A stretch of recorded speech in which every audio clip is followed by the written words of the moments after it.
Hello student, welcome back to my channel Aakash lecture. Student, ये video class 10th और 12th वालों के लिए सबसे ज्यादा इंपॉर्टेंट है। आज मैं आप लोगों को बताने वाला हूं कि इंग्लिश में सेंट्रल आइडिया लिखने का सबसे जबरदस्त ट्रिक। ठीक है, बिना पढ़े बिना याद के ट्रिक से इंग्लिश पढ़ने भी नहीं आता, आप लोगों को लिखने भी नहीं आता, फिर भी लिख लेंगे और 100% टीचर खुश होकर पूरा का पूरा नंबर देगा।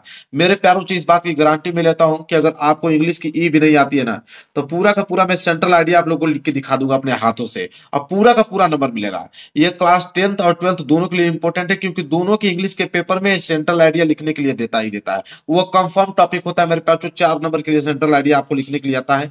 और आज मैं आप लोगों को पक्का कराने वाला हूं, और पूरे यूट्यूब चैनल पे कहीं पे भी ढूंढ लीजिएगा, ऐसा वीडियो आप लोगों को कहीं पे भी देखने को नहीं मिलेगा।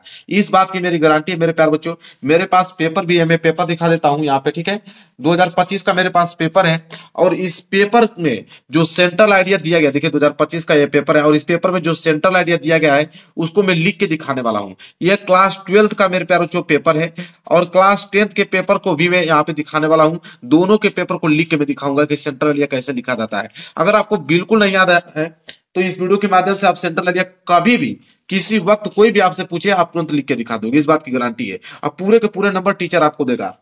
तो चलिए देखते हैं। और देखिए, बोर्ड एग्जाम की कॉपी मेरे पास है, इस बोर्ड एग्जाम की कॉपी में लिख के दिखाने वाला हूं। देखिए, बोर्ड एग्जाम की कॉपी है, इसमें मैं खुद अपने हाथों से लिख के आप लोगों को दिखाने वाला हूं सेंट्रल आइडिया। छोटा वीडियो है, और इस वीडियो के माध्यम से आप लोगों को सेंट्रल आइडिया लिखने का तरीका मालूम चल जाएगा ट्रिक के द्वारा, और 4 नंबर आज की इस वीडियो से आप लोगों को पक्का हो जाएगा। वीडियो को लाइक कर देना, चैनल पर नए हो तो चैनल को जरूर सब्सक्राइब कर लेना।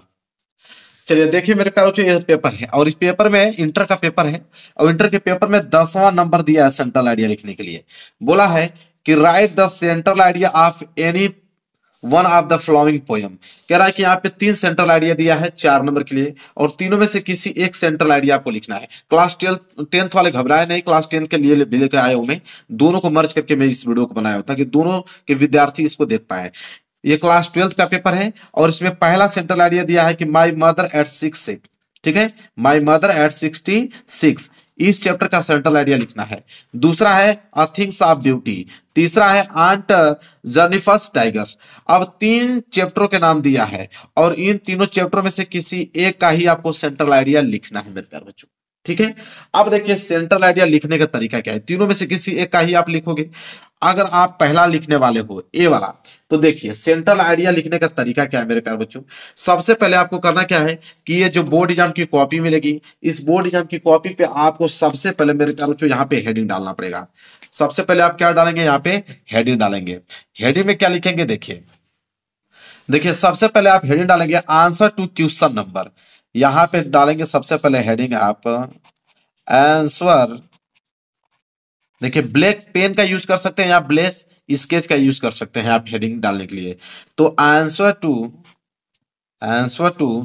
क्वेश्चन नंबर, ये आपको हेडिंग जरूर से जरूर आपको डालना है। ठीक है, तो जैसे मैं डाल रहा हूं वैसे आपको भी डालना है आंसर टू क्वेश्चन नंबर। अब आंसर टू क्वेश्चन नंबर चौथा क्वेश्चन था मेरे प्यारे बच्चों, तो 10वां प्रश्न में दिखा देता हूं आपको। देखिए 10वां प्रश्न है, तो हम लोग लिखेंगे आंसर टू क्वेश्चन नंबर 10। यहाँ पे कोष्टक में लिख देंगे क्वेश्चन को 10। ठीक है, 10वां क्वेश्चन हम कर रहे हैं। इसके बाद आपको करना क्या है मेरे प्यारे बच्चों, ध्यान से स्केल की सहायता से आपको इसके नीचे अंडरलाइन करना है। तो देखिए मेरे पास स्केल है, स्केल की सहायता से आप इसके नीचे क्या करेंगे, अंडरलाइन करेंगे, ताकि दिखने में जो है आपकी हेडिंग बहुत खूबसूरत लगे। देखिए अच्छा लग रहा है दिखने में। इसके बाद 10वें में 3 ऑप्शन दिया है, ए बी सी। क्या दिया है, ए बी सी। कौन सा करने वाले हो, अगर आप ए करने वाले हो तो ए डालना। यहां पे क्या डालेंगे आप, ए करने वाले हो तो यहां पे ए आप डालोगे कि ए वाला करने वाले हो। और ए का क्या नाम था, माई मदर एट 66, तो यहां पे हेडिंग डालोगे। ठीक है, माई मदर,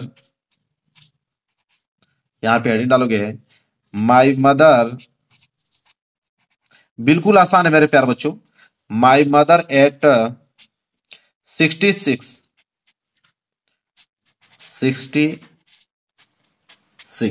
अब इसके नीचे फिर अंडरलाइन करना है, स्केल की सहायता से इसके नीचे आपको फिर एक अंडरलाइन करना पड़ेगा, ताकि दिखने में क्या लगे, अच्छा लगे। देखिए माई मदर एट 66 आपने डाल दिया। इसके बाद आप सेंट्रल आइडिया लिख रहे हो, तो सेंटर देखिए एक लाइन छोड़ने के बाद यहाँ पे आपको सेंट्रल आइडिया हेडिंग डालनी पड़ेगी। क्या डालना पड़ेगा मेरे प्यारे बच्चों, सेंट्रल आइडिया। तो सेंट्रल आइडिया यहाँ पे हेडिंग डालते हैं। चलिए सेंट्रल आइडिया, ठीक है। सेंट्रल आइडिया हेडिंग डाल दिया है और इसके नीचे फिर आपको स्केल की सहायता से आपको लाइनिंग खींचना है, ताकि देखिए आराम से लिखिए, मैं आपको तरीका बता दूंगा, एक नंबर नहीं कटेगा, इस बात की गारंटी है मेरी, ठीक है। यहाँ पे लाइनिंग खींचिए और यहाँ पे इस तरह डैश का निशान दे दीजिए। अब देखिए कितना खूबसूरत आपकी कॉपी दिखने में लग रहा है। आंसर टू क्वेश्चन नंबर 10, फिर ए वाला कर रहे हो माई मदर एट 66, फिर यहाँ पे हेडिंग आपने डाला सेंट्रल आइडिया।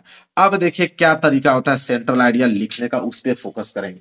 देखिए सबसे पहले आपको क्या, दो ही तरीका है मेरे प्यारे बच्चों, दो ही तरीका है। पहला तरीका देखिए, पहला तरीका यह है कि सबसे पहले आपको जो सेंट्रल आइडिया कर रहे हो उसका नाम लिखना है। तो मेरे प्यारे बच्चों, जो सेंट्रल आइडिया कर रहे हो उसका नाम लिखना है।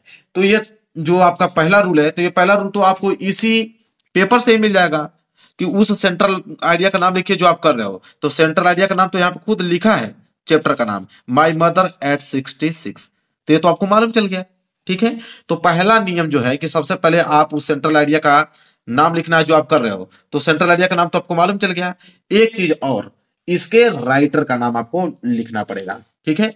ये तो पहला रूल हो गया। दूसरा रूल क्या कहता है कि उस सेंट्रल आइडिया के राइटर का नाम लिखिए, ठीक है, और उन दोनों को हाईलाइटेड कर दीजिए, चैप्टर के नाम को और उस सेंट्रल आइडिया के जो राइटर हैं उनका नाम को हाईलाइटेड कर दो। और उनके राइटर के नाम तो आपको मालूम है नहीं, तो राइटर का नाम नहीं मालूम है, तब आप क्या करोगे, तो मेरे प्यार जो क्लास 10th एंड 12th वालों दोनों के लिए ट्रिक में लेकर आ गया हूं। देखिए यही चीज है, ये ऊपर वाला क्लास 10th के लिए है और नीचे वाला क्लास 12th के लिए।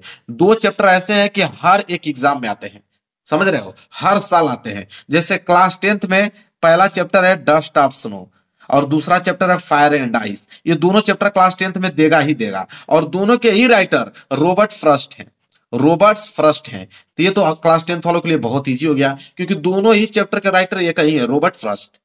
और क्लास 12th वाले में दो चैप्टर, माई मदर एट 66 और दूसरा मेरे प्यारो जो अ थिंग्स ऑफ ब्यूटी, ये दोनों तो हर साल देता है।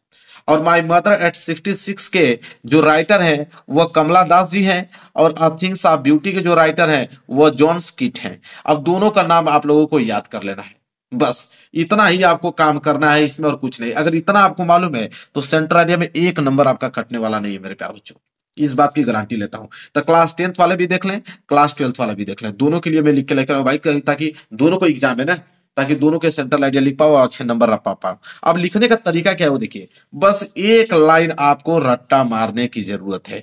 स्टार्टिंग क्या, सबसे पहले आप देखो स्टार्टिंग क्या लिखोगे कि द पोयम, क्या लिखोगे, द पोयम। ये आपको एकदम दिमाग में रट्टा मार लेना मेरे प्यारो बच्चों। द पोयम आपने हेडिंग डाल दिया। द पोयम के बाद आपको एक काम करना है, आपको डबल इन्वर्टेड कॉमा बनाना है। क्या डबल इन्वर्टेड कॉमा, आप ब्लैक पेन से और जिस चैप्टर का लिख रहे हो मेरे प्यारे बच्चों, ये पहला वाला लिख रहे हो ना, माय मदर एट 66, यहाँ पे आपको नाम लिखना है। और हाई स्कूल वाला जो आप लोग कर रहे होगा, हाई स्कूल वाला अपना नाम लिख दीजिएगा। ये क्लास 12th के पेपर से बता रहा हूँ इसलिए क्लास 12th का नाम लिख रहा हूँ। तो the poem my mother at 66, तो यहाँ पे ब्लैक पेन से हम लिखेंगे माय मदर, माय मदर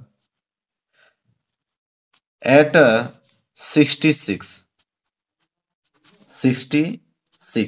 इसके बाद डबल इन्वर्टेड कॉमा से इसको क्या कर देना है, क्लोज कर देना है। यह काम आपको करना है, the poem my mother at 66, यहां तक मेरे प्यारे बच्चों आपको करना है।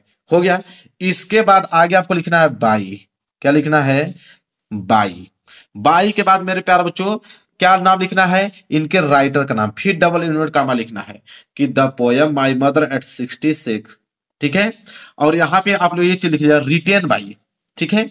यहाँ पे आगे ये चीज लिख दीजिएगा रिटेन बाई, रिटेन मतलब कि लिखे हैं इनको, यहाँ पे एक लाइन जोड़ दीजिएगा रिटेन बाई द पोयम, फिर चैप्टर का नाम ब्लैक पेन से डबल इनटू कॉमा के अंदर, फिर रिटेन बाई, फिर डबल इनटू कॉमा के अंदर ब्लैक पेन से उनके राइटर का नाम। तो अभी मैंने बताया कि माय मदर एट 66 के राइटर कौन है, कमला दास जी हैं। और हाई स्कूल वाले डस्ट ऑफ स्नो यहाँ पे लिख देंगे, और रॉबर्ट फ्रॉस्ट लिख देंगे, या फायर एंड आइस लिख देंगे, और उनके लेखक का नाम रॉबर्ट फ्रॉस्ट लिख देंगे, ठीक है। लेकिन हम लोग माय मदर एट 66 कर रहे हैं इसलिए कमला दास लिखेंगे। तो इनके राइटर कौन है, कौन लिखे हैं इसको, कमला दास जी। तो यहाँ पे आप कमला दास जी को आप ब्लैक पेन से लिखोगे, ठीक है, कमला दास। इसके बाद डबल इनटू कॉमा के अंदर इनको क्लोज कर देना है, ठीक है। इसके बाद एक्सप्रेस द आइडिया, क्या लिखना है, एक्सप्रेस द आइडिया। बस इतना ही आपको याद करना है मेरे प्यारे बच्चों, एक्सप्रेस द आइडिया। फिर फुल स्टॉप कर देना है। इतना ही आपको काम करना था मेरे प्यारे बच्चों। तो माय मदर एट 60 दे, ये तो आपको पेपर से ही मालूम चल गया। और यहाँ पे राइटर का नाम मैंने ट्रिक बता दिया, दो ही आते हैं, ठीक है। इसके बाद की लाइन क्या करोगे, तो इसके बाद की लाइन मेरे प्यारे बच्चों, आप जब इसको हल करोगे ना मेरे प्यारे बच्चों, तो आपके जो इसका पहला आपका इंग्लिश का पेपर है, इंग्लिश के पेपर में आपको पैसे जाता है पहले ही शुरू में ही सेक्शन ए जो है रीडिंग का पार्ट आता है। और रीडिंग के पार्ट में से आपको करना क्या है, इस पैसेज में से इसका आंसर लिखना है मेरे प्यारे बच्चों। जैसे कहीं फुल स्टॉप दिख रहा है, शुरू से नहीं लिखा जाता है, कहीं बीच में से फुल स्टॉप दिख गया ना, यहीं से उठा लीजिए। जैसे इफ है तो इफ से उठा लीजिए।